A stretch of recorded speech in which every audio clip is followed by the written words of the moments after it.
G'day, guys, and welcome to the Thunder from Down Under podcast. I'm your host, Graham Solomon, and I've got a special guest in today, Ben Lovro. But before I cross to Ben and introduce Ben, if you're watching on Facebook, smash the like button, get involved, go to the YouTube channel, go to Graham Solomon Thunder from Down Under, and hit the subscribe button and the bell icon because from this week onwards, we're going to 3 podcasts per week. So we're going to amp it up, going to bring plenty of content, and join the family, get involved. Now, without any further ado, Ben Lovro, he's a real estate investor. He's a hedge fund specialist. He is a culture creator, an entrepreneur, and he's a founder of Investor Syndicate, plus other things. So he's a very busy man. So I really appreciate it, Ben, for you taking the time out to jumping in and hanging out with us in the podcast. So thanks for your time. Graham, it's my pleasure, man. I appreciate the invite. Really excited to be here today. And Ben, you're doing a lot of stuff. You're very busy, but just want to sort of put it in reverse to slow down for a minute. And before we get into sort of what you're doing and everything, just go to sort of your backstory prior to real estate, how you got into real estate, the journey, and then sort of we'll get to where you are now. But yeah, if you just want to, share your backstory and how it all started for you. Yeah, absolutely. So growing up, I didn't have a family that was necessarily involved in the real estate space. I was a high school athlete and always really involved in sports. But when I came to, middle high school type of range, started running around with the wrong crowd, right? And we'll deep dive on my story here once we dig into the meat and potatoes with this interview. But just started making some poor decisions.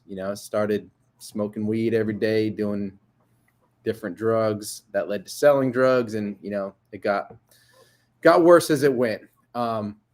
So I ended up picking up a pretty serious case, man, at the age of 21 that landed me a front row seat in the state penitentiary. Long story short, that was the best thing that ever happened to me. That's where God got a hold of my heart, transformed my life from the inside out. So fast forward to where we are now. I wasn't looking for entrepreneurship. I wasn't looking for even real estate, right? I tell people it kind of found me. When I got released in 2014, I didn't have a whole lot of direction as far as where I was going to go. I thought that by getting back into school, going to college and getting a degree, that's what society would think I should do, right? That's going to position me for success in the real world. And quickly I learned once I enrolled into school, I'm going through like an entrepreneurship class and a business class. I realized that the teachers that were, pouring the content and the education down our throat didn't seem to have a whole lot of real life, real world experience. And I realized that in that moment that I had everything that I needed right there in front of me, right? I had the knowledge, I had the drive, right? I say I had the knowledge. Knowledge is acquired, right? It's something that you pick up over time, but I had the drive, I had the network. And at the end of the day, I think that's the most important thing to get started for anybody. So that's really kind of where I bridged and got into real estate and entrepreneurship. Yeah, so obviously, like you said, early days you sort of went off the rails a little bit. You pulled yourself back in, and was it a real tough, like when you sort of like you said, got out and you tried to get back on your feet? Was that a tough stage? Was that hard? So yes and no. I was blessed to have my auntie and uncle who helped me move across the country, right? I was born and raised in Santa Fe, New Mexico. And upon release, they helped me reestablish out to South Carolina. So up front, right, I changed my setting, changed the environment that I was immersing myself around. And I had a supportive system, right? I had a backbone in place to help kind of guide and direct me, if you will. And that's something I think a lot of people don't have. when they're reintegrating into society, right? So that I'm forever grateful for that opportunity. But I'll be honest, man, like upon getting released, the first job I got was waiting tables at a little seafood restaurant downtown Columbia. But since I've been out, man, it's been like doors opening after doors opening, right? I'm a man of faith, right? So I believe in God, and I believe that he directs our steps, that as long as we're walking in alignment, right? And we're staying on that forward trek, he's going to provide, right? But man, by the grace of God, it's just been so many opportunities. I'm humbled for the journey. I'm humbled at the process. I'm humbled at the lessons that I've learned through each and every season. I'll be honest, man, just where we stand today, right? We have a growing organization. We have a culture of real estate enthusiasts, people that love it, right? My employees love to show up to work every day. It's a culture that, that's unrolled and developed in the process of the past 5.5 years since getting out. But man, I think that there was one job that I didn't get accepted to because of my past, right? But I've realized that, everything happens for a reason, right? And it's been humbling, man. Yeah. And so we, like you just mentioned, that you were waiting tables and that. So massive shift from where you were to where you are now, like being an entrepreneur, being a business leader, being a leader and an educator and all these things. Did it take a while to get up and running, or you just basically, like you said, you're a man of faith. You just followed. You just let it open up, and you just, I guess, what did you just work on yourself and say, right, I've just got to, just keep the faith and just keep moving forward, and things just open up, did it? Yeah. So I would say vision never comes out fully formed, right? Your vision, you have an idea of what you want to become or what you want to do, goals that you want to accomplish. But it's only like a part of that picture, right? So I'm a firm believer that everything was created twice. It all starts in your mind, right? And ideas inside of your imagination, when you press upon that thought, it becomes things, right? It becomes physical reality. Everything you look at, skyscrapers, all the cities and developments around, airplanes, right? They were all developed in the mind, right? And then the person just took the action to manifest that into reality. So in the process of getting into real estate, I've always taken massive imperfect action, right? I realized that when I started, I didn't have the skills that I needed to get started, right? But what did I do? I surrounded myself with a community, with people in my corner who had already achieved the results that I was seeking, right? So call it mentors, coaches, people in your network. And I immersed myself in that, right? I knew that, I could take somebody to lunch and ask them a bunch of questions, whatever. But if I wasn't doing the work, if I wasn't taking action, then I wasn't going to get any type of results, right? So I paid a lot of money for different online education courses and, Sean Terry's Wholesale to Freedom type of deal. And I learned a lot through those courses, right? But I think the most important thing that stands out is I had to take action, right? I had to take action almost before I was ready. And I think that's one of the big differentiators between successful people and everyone else, right? Successful people are not afraid to fail. They're not afraid to step out there and try new things because, the growth that we experience, it happens at the edge of our comfort zone, right? If we just stay in that comfort, we're never really going to stretch ourselves to grow into the person that we're created to be. Yeah, looking back, like from where you are now, looking back, do you think you were always entrepreneurial and always an action taker? Look, do you reckon that was a part of your personality, or did you find that you developed that sort of later? It's a good question. I hear a lot of people, in interviews and stuff like, I was always an entrepreneur selling candy or Jordans at my high school. That wasn't really me. I guess I started selling weed in high school. If you call that entrepreneurial in any way, I guess that was my first quote unquote like business, regardless of how you look at it.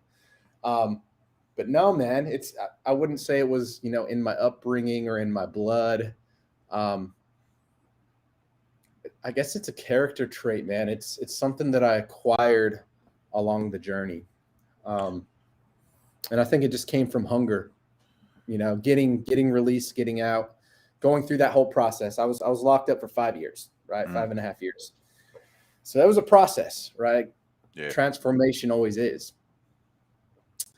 And looking back on it, man, it's humbling, but yeah, it's entrepreneurship found me and it's developed me, if that makes any sense, right? Yeah. I realized that I wanted something more. Maybe it's because of the mistakes I've made in the past, wanting to rewrite that narrative, wanting to show my parents that I can amount to something, showing myself, right? I think it created that hunger. And because of the hunger, it developed me into the person that I am now. Yeah, look, I personally find it an inspirational story. And, I thank you for sharing it with us. And I think, that sort of stuff motivates me that, you've just pushed forward. And now where you are, you're just, like you're doing so many things and it's just full steam ahead and you're just looking forward. So, yeah, thanks for sharing sharing the story with us too, Ben. I appreciate it. So absolutely. You're here now. You've built up. You're here now. You've obviously, like you said, a lot of things have happened. You've taken imperfect action. There would have been a lot of mistakes. There would have been a lot of stuff, but you just keep pushing forward. And during the journey, did you sort of, was there many doubts? Was there much stuff you're thinking, oh man, this isn't going to work or whatever? Or did you always, because of your faith and like you said, because of the background, were you so driven just to get where you want to go? Man, there's always been doubts every step of the process. I can't even lie. When I first started, it took me about 6-7 months to get my first deal, right? There was times that I thought about quitting.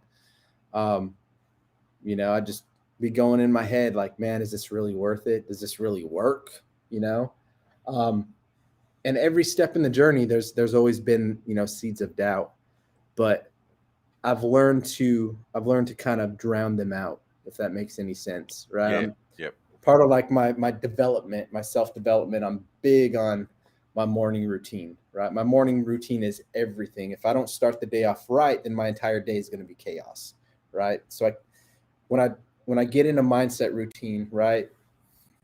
Meditation, prayer, affirmations, right? The power of your thoughts and the power of your words, the words that come out of your mouth, they carry out into every area of your life, right? I don't care who you are.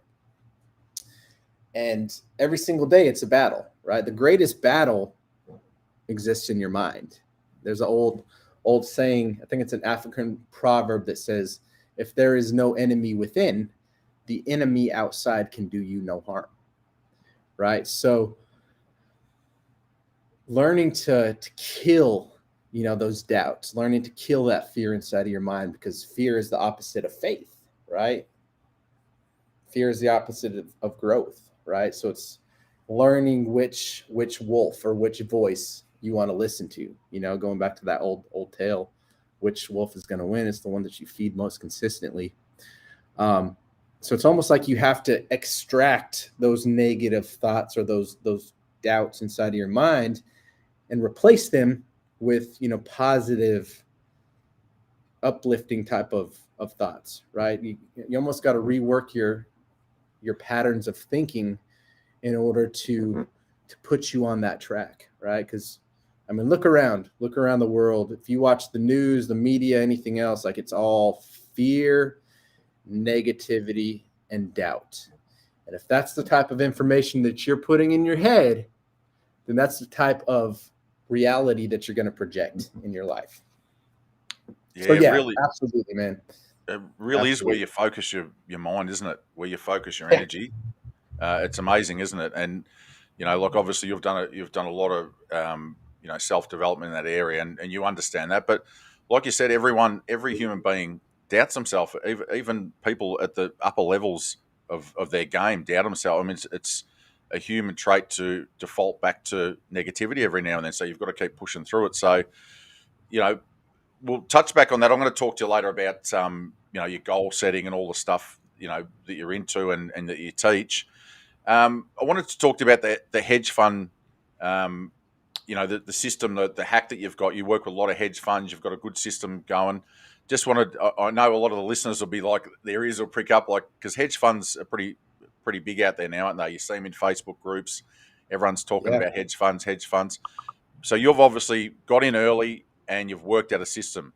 Can you sort of explain, how you sort of first come across it, and then how you've sort of engineered it to where it is in your business today? Sure. Yeah.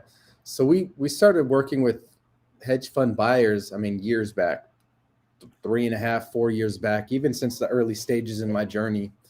You had some of those funds like SFR3. I hate to name drop like that, but they can't compete in this market. But yeah, man, it's like, it's been happening for a long time. Talking about hedge funds, let's talk about like what it is, right? Hedge fund it's a private investment group, right? It's like a syndication where these hedge funds pool private investors' money. And instead of investing in the stock market like they traditionally have, or multifamily real estate, right, where they've been in that space for many years, they started branching into the single family real estate space, probably just over 10 years ago, right? But it was very subtle and very slow. Not a whole lot of people knew that they were there. They were slowly buying, putting together their systems, but they knew that, obviously real estate's one of the best vehicles for building wealth over time. So if you can park your money in assets in real estate, then you're getting the cash flow benefits and you're getting the future appreciation, right? I would say, 3 years ago, I started to realize, like, holy cow, some of these funds are starting to pick up. They're buying a lot of houses. If one fund buys, I don't know, 50 houses in my market this month, right? How many other markets is this happening? And then let's just layer COVID right on top of it. So they were slowly growing the amount of real estate that they're buying. And then COVID-19 happens, pandemic, shutdown, right? And I believe, this is all speculation, right? But I believe that accelerated the growth of these hedge funds coming into the market, right? It basically multiplied the speed and the amount of inventory that the hedge fund buyers were buying, right? So some of some of the greatest financial minds in the world, right? These hedge fund managers, they know something, right? So we all know we're coming into an inflationary scenario, right? Where we've printed so many US dollars over the past couple years, 18 months, right? With COVID relief funding, stimulus checks, PPP loans, EIDL, like all types of just like bailout money getting handed out. And the smart people, the hedge funds, they're basically creating like a suction cup, a vacuum, and sucking that money out of the market to park into assets, right? To hedge, hence the word hedge fund, to hedge against inflation. That's what they're doing. Because when inflation comes, hard assets, commodities, real estate is the play. So that's kind of set the course of where we are now. That's why I believe these hedge funds have become so affluent in the market, is because they're hedging against inflation. Value of dollars going to crap. So COVID-19 happens, and basically it took the inevitable, right? So the hedge funds are buying houses. multiplied that and the market share that comes with it. So this is all speculation again, but this scary part is this. I see how many houses all these different institutional buyers, all these hedge funds are buying every single month, right? In any major metropolitan market and even the tertiary markets, the linear, medium-sized markets. I believe that in the next 10 years, majority of middle income housing, right, like affordable entry-level housing, is going to be mostly corporate owned, right? Because these hedge funds are buying hundreds and hundreds of properties across tons of different markets, right? So it's one of those things where we see it happening, right? It's going to happen with or without us. Scary as heck, right? Because you hate to see institutions control what, could be like the American dream, right? Buy a house and raise a family. And I'm not saying that's a thing of the past, but these hedge funds are coming for that market share, right? So as investors, right, as wholesalers, and again, we've, worked with hedge funds in the past.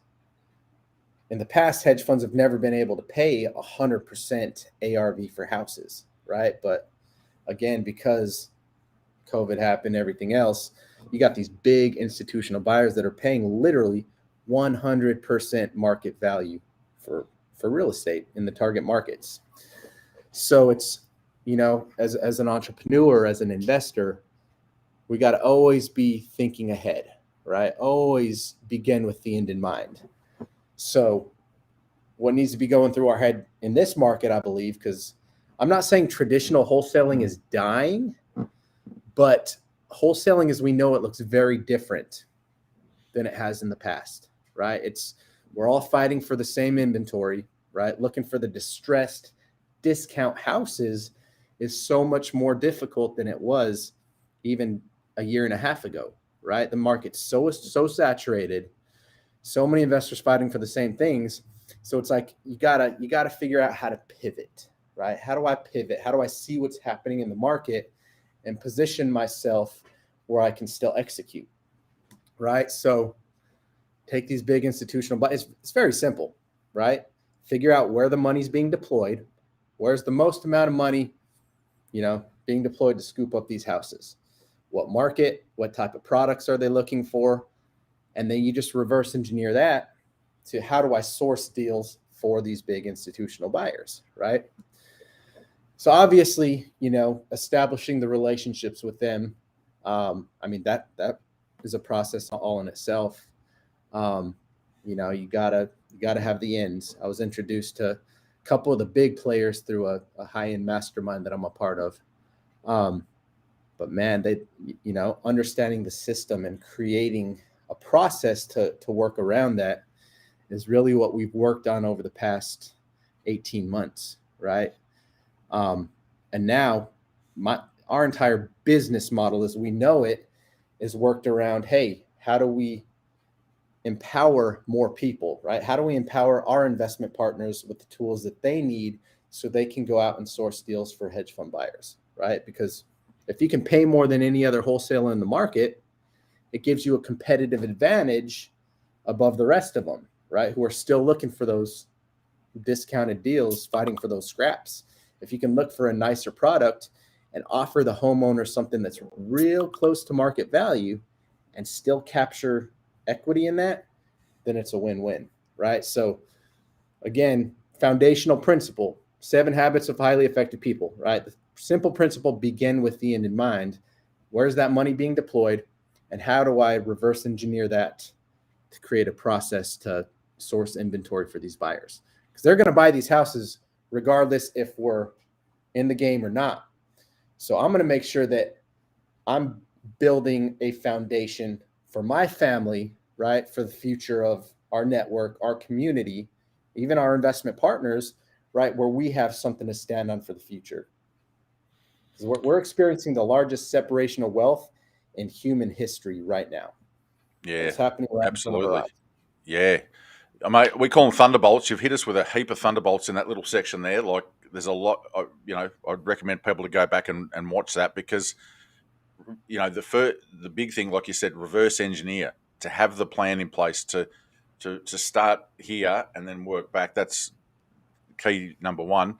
And this is the way that you broke up about, a lot of people are seeing hedge funds and that, but you've just broke it back, how it's happened, where it's come from. And like you said, you've sort of had your eye on this for about 4 years, haven't you? You've noticed this, you've seen it. And a couple of key things that you said there too, Ben, was we had COVID, which just changed the landscape, and then which then virtual stuff blew up. A whole heap of other factors come into the game, and then now it's sort of like you said, you've broke up about the hedge funds and what they're doing and what their their intention is with market share and all that sort of stuff. So you've really broke that down to a point where we're here now, and I guess the next thing to ask is, well, if you reverse engineer, what's the next step from there? I mean, obviously take action, but is there a model that you guys use? Like you said, you've got to actually reach out to them. You've got to form relationships. I guess that's probably the next stage. Do you want to just sort of run us through, I guess, an overview of how people move forward from there? They've got it in their head Sure. now. They understand that it's probably the future, and things have changed. The whole game's changed a lot in the last couple of years. So, I guess the question would be, well, what do I do from here type of thing, now that I actually know this? Yeah, absolutely. Good question. So as far as the internal model, right, that we have, we take, going back to begin with the end in mind again, right? We take the buy box locations, so I mean, big markets: Atlanta, Jacksonville, Orlando, Tampa, Charlotte, and Nashville are probably the top markets across the country, right? And then we got layer 2, which there's a ton of other markets as well. But we take the buy box locations, right? And then we get a zip code list directly from the funds. And then we put that into a shared folder. This is internal, right? As far as like what we're doing with our hedge fund program. Put it into a folder where you have the buy box zip codes, buy box locations, bed bath count, 3 bed, 1 bath and up, 1,000 square feet or greater in a certain market. It really just pieces it together to make it easy, digestible steps that in turn our partners, the wholesalers that we're working with, can put that together in their marketing, and execute that and release it, looking for exactly what type of property we're looking for, right? Now, as far as like establishing relationships with hedge funds, some of the funds can be easier to get connected with, than others. I know a lot of people like to go to look at all the cash sales for the past 6 months and see who's buying the most houses, which can be a good method, right? A lot of the bigger institutions come through like introduction, right? You can't just like fall into it and start selling to them. It's more, tight niche type of group where you have like an inner circle of people, investors that are vetted, that have been doing it for several years, that, you exchange contacts as you grow.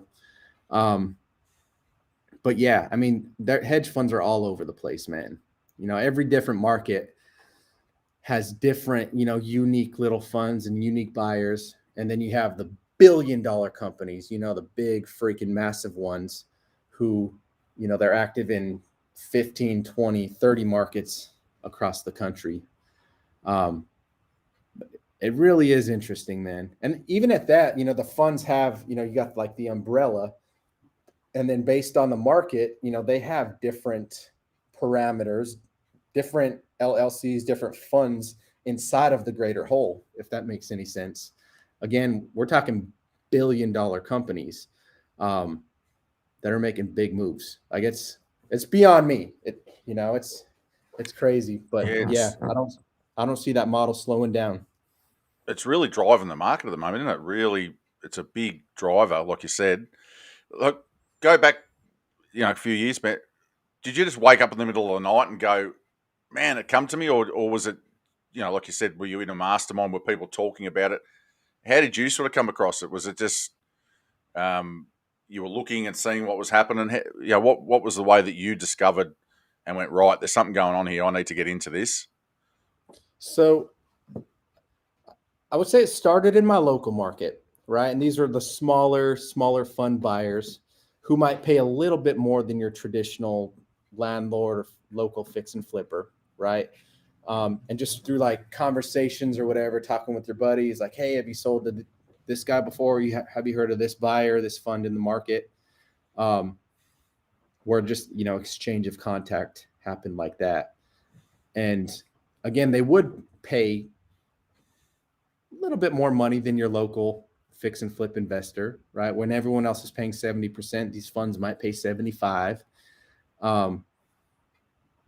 We didn't start to see the big dogs, right? Like the $1 billion corporations until I would say mid 2019, right? Beginning of 2020, right around the time that COVID hit, it was the springboard, right? And again, those came from our contacts inside of our mastermind group.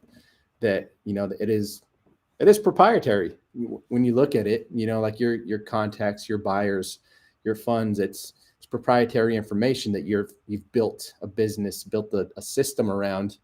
And I guess it's one of those things where it's just like building your cash buyers list. You look at it around the market, some guy that's got 50 cash buyers, there's a good chance that a lot of the inventory that he's able to put together and source might not be a good fit for all the buyers, right? So in turn, he reaches out to one of the veterans who's got 3,500 just in one single market, who can blast it out to every single investor that might be active in that area, right? So I guess it comes down to earning stripes, right? Being in the industry long enough, establishing high level connections, and being able to get connected with the big guys. The right people. At the end of the day, find the people that can pay the most money for the product, right? And it creates a win-win situation for everyone. And you mentioned a couple of times the mastermind. You sort of come across people in the mastermind. How important is it to network with people, to continue in the way that the business has changed in the last 2 years? How important do you find it to get out there and network and just meet people and like you said, do masterminds, link up with people? Do you see that as pretty crucial moving forward in the way the market's heading now? Absolutely. I mean, when they say your network is your net worth, that sounds cool. You can chew on it for a minute, but I don't think that most investors really realize the power behind that, right? Proximity is power. The people that we surround ourselves with most consistently are going to be a direct reflection of who we are and who we become, right? Just like your mom told you from when you were a kid, top 5 people you hang out with, you're going to be the 6th, right? You hang out with a bunch of knuckleheads, you're going to lead right behind. That gets broken down so intricately where it's almost like proven data, proven science, right? Where they say, you look at the top 5 people that you surround yourself with, and your income levels will literally be within like 5%, right, per annum of the people that are inside of your circle, right? And when you realize the power behind that, you realize, holy cow, maybe I got to switch up my circle, right? Maybe I got to switch up my circle because, I mean, going back to the beginning of this conversation, the thoughts, the beliefs, the words that are spoken inside of your circle, right? It becomes reality. And just the resources and the opportunities that are passed along these high level relationships. I mean, it's second to none, man. If you're not out there and you're not a part of a mastermind group, a high level networking community, you're missing the ball. You're missing the ball. Yeah. And a lot of these, you're talking 30 grand plus to join some of these high level masterminds, 30 grand a year just to be in the inner circle in the big boys club. But you will make 10 times that amount, right? If you just lean in and you're willing to take the information that's passed along inside of those rooms. Yeah, absolutely. I mean, you're just nailing it. Like, you're spot on with all this stuff. And as you get older, like I just look in my case, as you get older, you really notice that you look back at your life and you look about who you were hanging around with here, who you were hanging around with here, what socio-economic background you come from, and you're 100% right with that. And I think a lot more people are taking that seriously now. They're saying, right, I've got to up my game. I've got to get around at least like-minded people to hang around with, and then I've got to get people that are way further down the track to mentor me. Like you said, put yourself in a high-level mastermind, whatever situation, a networking group, whatever it has to be, and be the dumbest guy in the room. Start off as the dumbest guy in the room and work your way up, and then when you hit the ceiling, go to the next one. So, like I said, we call them thunderbolts on the show. You're just smashing us with thunderbolts, Ben. I mean, just and this comes down to obviously the amount of self-development work you've done. Like, it's part of who you are now. You just it just comes out natural. And these are just key points, like you said, about a ritual, a habit in the morning. These are all success habits that you've got to form. And like you said, even at your top level, there's still doubts, and then you've got to push through those, and then you've got to go to the next level and next. It's a continual growth thing. So awesome stuff, mate. Love it. And so, look, with the hedge funds, I think people are starting to really understand it. And you've sort of said, look, you've got to reverse engineer it. You've got to do, have a plan. You've got to have an action plan, and then move forward. I mean, there's obviously other stuff in the market, but a lot of people are starting to, you've got in the game early, but a lot of people are starting to say, look, I could pretty much just do hedge funds, and that's my business. So a lot of people are starting to see that they're here to stay for a while. So let's jump in on it. So I appreciate you sharing that. Absolutely. If you're your trade secrets and all that. So I appreciate it. And what would your young wholesaler out there? What would you say? Would you say to him, mate? Yep, try and get a couple of hedge funds if you can, or work with someone that's got some hedge funds. Maybe bring some deals, like someone like you. If someone's starting off, is that what you're saying? Get in my inner circle, work with me, and we can get you access to these people. Is that sort of like you've got a couple of different methods to work with hedge funds? Yeah, I mean, I would say that probably comes down to a person's personal thought or opinion of what they should do. But my belief, man, is a resounding partner up with somebody that's in the industry making big moves, right? You can try to undercut and, find one or two buyers here and there, but the hedge funds also work and operate in the ebb and flow, right? Like funding dries up or things happen. They buy too many houses in Q3 that they got to hold off on their rehab. They won't buy any houses with more than $20,000 rehab renovation costs or something, right? So you got to have an arsenal. You got to have enough buyers in your back pocket, right? That can make moves, or else that well's going to dry up real quick, right? Good question, right? Again, that's a question that someone needs to ask inside of themselves. But I mean, new investors and seasoned investors, all the way together. I mean, we got some really high level investors that partner with us on deals, right? We got people that are consistently driving 3, 4, 5 deals a month, right? In good seasons. These are people that got their systems that are nailed down, right? But they see the value. And once you see how high some of the offer amounts come in with hedge fund buyers, right? It's hard. I mean, look at your traditional wholesale deal. You might make what, 7-10 grand is probably industry standard. I mean, when we're in busy season, right? And again, ebbs and flows, like summertime, all the way, I would say March until September, right? That's prime time. I mean, these funds are paying in some cases higher than after repair value, right? So in prime time season, I mean, you're talking splitting 30, 40, 60K assignments in some cases, right? You're not pulling those out as much in traditional wholesale deals. break down the margin, right? Let's say you wholesale the house for, say you got your contract at 65% and you lined up a buyer at 75%. You just made 10% of the spread, right? Say you got a contract at 65% and you lined up a buyer at 100%. That's 45% compared to 15, right? It's bananas, right? So even after like a profit split, a profit share, you're still making 3 times more on assignment deals than your traditional wholesale deal. It's a no-brainer.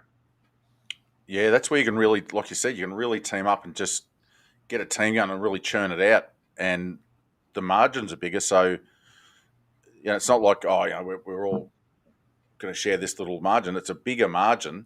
So you do. I mean, there's always strength in numbers. If you've got a bit of a team synergy going, you work with other people, and that's me.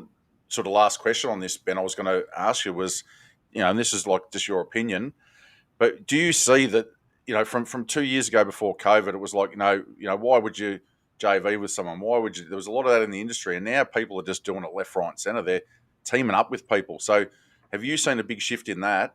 And do you think that's the way forward? 100%.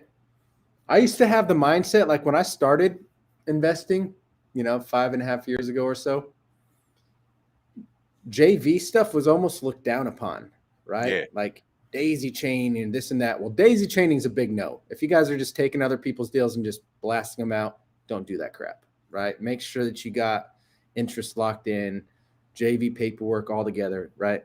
But with that being said, it was almost looked down upon. I mean, I had a mindset where it's like, well, why can't you just generate your own deals, right? Build a system and source inventory. But that's scarcity thinking, right? That's thinking that's holding us back from a collaboration type of mindset, and I mean, that's fundamental layer to success, right? Is abundance is not stepping into any relationship or any mindset with a competition factor, right? Because that's going to drive the growth and opportunity away from you, right? It's almost like you're building a wall, right? Where I'm better than this person, or I don't want. When you have that competition mindset, it restricts you from so much growth in your life. It's ridiculous, right? If you asked me a couple years ago if we'd have primarily a JV model like we have now, I would have told you no, right? I would even just two short years ago, I was still 100% locked in, just building my team out. But the light bulb moment went off, when I saw how much money these hedge funds were paying for houses, but the light bulb went off early 2020, where it's like, holy cow, what if I can take my experience, my education, and help other investors, show them the roadmap, give them the process, give them the tools, break down the buy box locations. If I can empower more people to win so that they can accomplish the things that they want, then in turn, I'm going to be able to accomplish the things that I want, right? Another foundational rule of success, right? Help more people become the people that they want to be, and it's going to establish that platform for you. Yeah, absolutely. I mean, you just nailed it again. Like, these are universal principles, aren't they? They absolutely are. I forget who it was. I'm not sure it was Think and Grow Rich or whoever said it, but if you can help people get what they want, then you can get what you want. So if you put other people first and you help them achieve what they want to achieve, it just comes back to you. So that abundance mindset that you're talking about, that's I can really see that coming through the industry now. It's not just a cliche anymore. I can see people saying, nah, I used to think this way, but now I'm going to do things ethically. I'm going to do this. Because I know that if I don't, it's like bad karma is going to come back. So that's been a real shift too in the last couple of years as well. Is that whole, we've gone from the 1980s Gordon Gekko stomp on someone's head, greed is good. Now people are starting to say, no, we need to have a bit of synergy. We need to just every time you get that little negative thing in your head, say, no, look, I'll give that person that lead. I'll give that. It's not the end of the world. There's plenty. Yeah. It's an abundance, like prosperity. I mean, there's plenty around, especially in a hot market, and there's plenty of stuff going on. So, yeah, you've just nailed it again, Ben. And Think about it like this, Graham. It's I don't know where I heard that. I think it was in one of my meditation practices, but it's very simple. If you're thirsty, give someone else something to drink, right? If you're hungry, go feed give someone else something to eat, right? Because you attract and you become what you are, right? And it's like Tony Robbins says, the secret to living is giving, right? But we get more through giving to other people than we ever would receiving, right? And it's the craziest thing, it even breaks down to like tithing or giving your finances, anything else. When you're giving with open hands, I don't know what it is, call it God, call it the universe, but it somehow manifests more abundance, more opportunities back into your fold, right? So whenever you're down or depressed, give somebody something to drink, give somebody else a word of encouragement, right? And in doing so, you're planting those seeds inside of the soil of your mind and your heart that in turn is going to bring that increase. Yeah, absolutely. Well said. And look, I had a heap of other stuff I wanted to talk to you about, but we really got caught on it. But that's like I said, the thunderbolts, the gold nuggets. I just want to quickly talk to you about the other things that you're doing. Like, you're obviously doing a bit of education. You're a culture creator, so you're trying to change some cultures and beliefs in people's heads. So you're teaching people about that, and we're not, educating people, empowering people, I guess. You've got the investor syndicate. You've got a few other things on the go. Do you want to just, basically just let us know what that's all about? Because it's about the abundance mindset and the stuff that you've just been talking about. You're trying to project that into your businesses and that now, aren't you? So you're trying to set stuff up where people come in and can learn that and change their mindset, I guess. So do you want to just give us, a brief sort of breakdown of those couple of things that you're doing? Absolutely. Yeah. So our baby, the thing that I've been spending a lot of time on over the past couple of months. Because I'll be honest, at this point, the real estate side, the dispositions where we're sending the hedge fund, my wife and Sarah and the rest of our team run 90% of that vessel, right? They send deals out every single day that they know the process. And it's finally given me breathing room where I can step out and create a community, create a course that it's been on my heart for years and years, but I never had the foundation in place that I could step away most of my time from the real estate side, right, to build the community that's still based on the real estate, right? So with that being said, we launched the Investor Syndicate with the goal to empower entrepreneurs and investors with the tools that they need to win. That simple.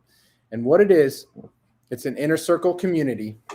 It's an inner circle community where people come into the fold, and we have a bunch of different educational courses on real estate, but we also have cryptocurrency, right? So I'm big on blockchain technology. I believe that we're going to start to see a major shift to the digital assets type of realm. So it's a big focus of us as well, right? But we also have the real estate education. So we're in process of putting together the investing modules, right? We call it the Wholesalers Playbook. The cryptocurrency space is already developed, right? I saw that as a huge need that's in there. All that to say, the training vault is stacked with just different investing, wealth building strategies. We have the vault and we have the inner circle, two core pillars, right? The vault is the training area. That's where people can learn the information, right? Step A through Z, how to get started, this and that. And then the inner circle, I believe, is truly where the magic happens. And that's where investors from across the nation, across the globe can come together and collaborate, right? We're sharing strategies, sharing investing ideas. Our team's watching some different crypto plays, right? So you make a nice little wholesale check and can park it in a newer project that hasn't hit the mainstream markets yet, right? But there's a lot of development with the team behind that. I mean, you're talking multiple increases with that, right? Albert Einstein said that compound interest was the eighth wonder of the world, right? Just understanding the power of compound interest. I think that crypto blockchain technology might be the ninth. We've never seen anything like it ever, right? It's basically just a super technical, more advanced accounting system than we've ever seen before, right? But it's going to change everything. Yeah. But anyways, Investor Syndicate is it's our space where people can become a member of the community. You know, we have a lot of ownership behind that. You know, got some apparel and t-shirts printed. Yep. We're going to launch our first mastermind and conference within the next year, once we build up, right? But we're still in the early growth stages, getting people inside of the fold. And that's just a community to come together, man. Yeah, so you really broke that up quite simply. You've got your nuts and bolts, the mechanics of how you actually do stuff. You know, look, you said if it's a wholesaling one, it goes to the mechanics. But over here, you've got the mastermind. You're building a mastermind pretty much, aren't you, over the other side? A network where people can come in and network. And, you know, for anyone that hasn't ever been to a mastermind, especially a high-level one where there's some really creative thinkers, you get in and your mind just blows up, doesn't it? You're just the ideas, and people come in and say, well, have you thought of this? And it's amazing. So you're trying to create that over here because you need that. You need that mindset shift. You need all that stuff to then be able to go back and put the stuff into action. Because if you've just got the tools to do it and you haven't got the mindset, a lot of people, that's where people drop short, isn't it? They drop short because they haven't got the support, the network, and the mindset to push through a lot of the obstacles and a lot of the things that come up. So, no, that's awesome. I've actually brought it up on the screen. I've got your Facebook group in there, and I really, I recommend that you go to Ben's Facebook group because he's got some videos in there that are about exactly what he's talked about today, cutting edge stuff. Go and watch them and join his Facebook group because the content he puts out is amazing. I had a joke with him. He's very polished. He was writing on his bench top with a texter and with a different. And I'm just like, man, I'm jealous. I'm jealous of you because you're just polished. So we had a bit of a joke about that. But the whole thing is, you know, you're a professional. You don't do things by half. So I advise people to go in there. And then I've also got on the Investor Syndicate up on the screen. So check that out as well. I'm a big believer too. Exactly what Ben's saying. You've got to hang out with people that are like-minded, and you've got to get with people that are creative thinkers, that are ahead of the game, that have already climbed the mountain. So Ben's doing all that. Ben's saying, look, I know this to be real. I want to empower more people, and that's obviously a why for you, isn't it? That's a mission for you moving forward. 100%. I mean, you love real estate. That's how you've made money. That's how you've been able to get. But this is your true passion, isn't it? This is what you're all about. So, no, it's been awesome. I mean, I could spend another 3 hours talking to you, Ben. I've been trying to catch up with you for a while because I met you last year, and I was straight away off the bat. I was like, I'm impressed with this guy. This guy's he's got something special, and we've been trying to catch up, and I'm just so glad we caught up, and you've been able to carve some time out to come on because I think people need to really go back and watch the replay and really just absorb what you're saying because it's a whole mind shift, isn't it? To actually get in the space, say, where you're at, and then the nuts and bolts become very easy. It's just, it's a lot easier rather than trying to tackle the nuts and bolts and the process and the business first with the wrong mindset. You sort of go around in circles, don't you, chasing your tail. So it's been amazing, mate. I really appreciate it. And we might try and get you, we have a Thursday podcast where we break things down. So we might try and get you in for another time during the year on a topic and really break it down because it's been amazing, and I really, just like to thank you for your time.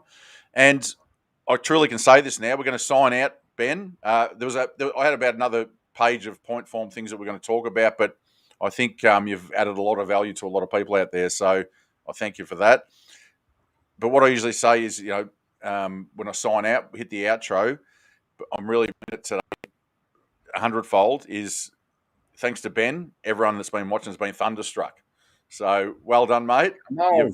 You've brought the big game with the Thunderbolts, and we'll sign out. Thanks, Ben. Thanks everyone for listening, and yeah, just go back and watch it, and get the Thunderbolts and the gold nuggets out of it. Okay, Love it, Graham. see you guys.